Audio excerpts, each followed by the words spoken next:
pit, là, ngate, pour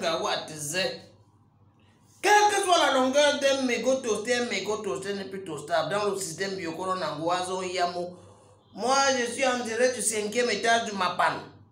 Je t'aime comme ça justement parce que on a commencé à Yakwo, Jean-Pierre Omoukou Belinga a dit déjà les évacuations sanitaires. Moi, je dis les affaires dans les vidéos comme les blagues. Les évacuations sanitaires qui vont à tort et à travers là. Il y a quelqu'un qui était parti au Maroc dans le pays ici là, alors qu'il était condamné. Depuis qu'il est parti en évacuation sanitaire, il n'est plus jamais rentré. Et compte tenu de la gravité des faits de Jean-Pierre Omoukou Belinga, on permet quand même qu'il est en évacuation sanitaire. Sur que dans le réseau, il a commencé à menacer. Oh, je veux balancer les infos. Oh, je veux balancer les infos. Et là, ça commence à s'interroger. L'une des principales personnes que le type de Reporters sans frontières avait cité dans l'affaire, c'est là. Quand dit qu'il est le ministre qui était cité dans l'affaire. Et en fait, le ministre de tutelle de là où il se trouve, donc ça veut dire, c'est comme si on a cité l'autre suspect.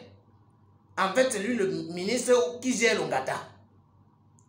Et je ne comprends pas ce pays pour qu'on commence à réfléchir, peut-être refaire comme à l'époque où l'administration pénitentiaire était dirigée plutôt par l'administration territoriale, ou alors on peut enlever ça sur le type là parce qu'il est suspect. Si on voit que l'enlever est difficile, si on voit que l'enlever ou alors changer de poste ministériel est tellement compliqué, on peut encore enlever l'administration pénitentiaire là-bas s'il a confisqué ça parce que c'est comme si dans les affaires là, les affaires ministérielles là, les gars ont déjà confisqué chacun leur poste.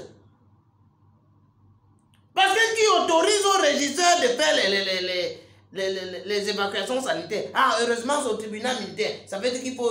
Si c'était au tribunal, si c'était pour le tribunal militaire, est-ce que vous entendez seulement qu'il a fait l'évacuation sanitaire? C'est pour ça que le régisseur m'a demandé l'autorisation. Donc, c'est un peu comme si le ministère de la Justice demandait l'autorisation au ministère de la Défense. Si ça avait été au tribunal de grande instance, ou au tribunal de petite instance, ou au TCS, c'est qu'on a seulement entendu, ce que peut-être Jean-Pierre Omoukou Belinga n'aimait jamais, quel procureur allait avoir le cœur?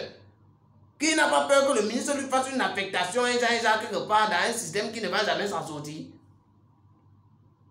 Il n'a pas peur. Maintenant, comme c'est la défense, là, je ne sais pas si on le condamne, si la même qu'un dit on condamne Jean-Pierre Omoukou Belinga, qu'on dit que bon, Jean-Pierre Omoukou Belinga, bon, maintenant, on te dit, comme c'est torture, même comme on a modifié le motif jusqu'à maintenant, c'est torture au lieu d'assassinat avec préméditation là. Dans la torture, on va te dire 20 ans d'emprisonnement ferme et 20 ans comme répression. Parce que voilà comment ils vont commencer.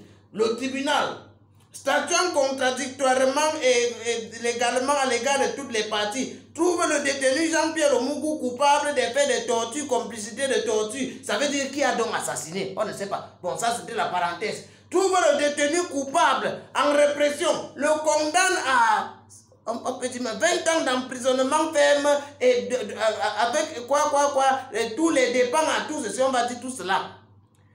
La question que la population va se poser à l'heure, c'est qu'on le condamne comme ça. Qui a donc assassiné l'assassin puisqu'il a seulement torturé? Et maintenant, à l'heure là, il sera maintenant à la disposition du ministère de la Justice, qui, selon Reporters sans frontières, est également dans le dossier. Ça veut dire que le ministère de la Justice peut décider maintenant, sans même avoir besoin de demander à qui que ce soit, de faire les évacuations sanitaires. Et comme les évacuations sanitaires se passent ici, ce n'est pas comme nous. Moi, quand je suis malade, je fais l'évacuation sanitaire en Ouettlon.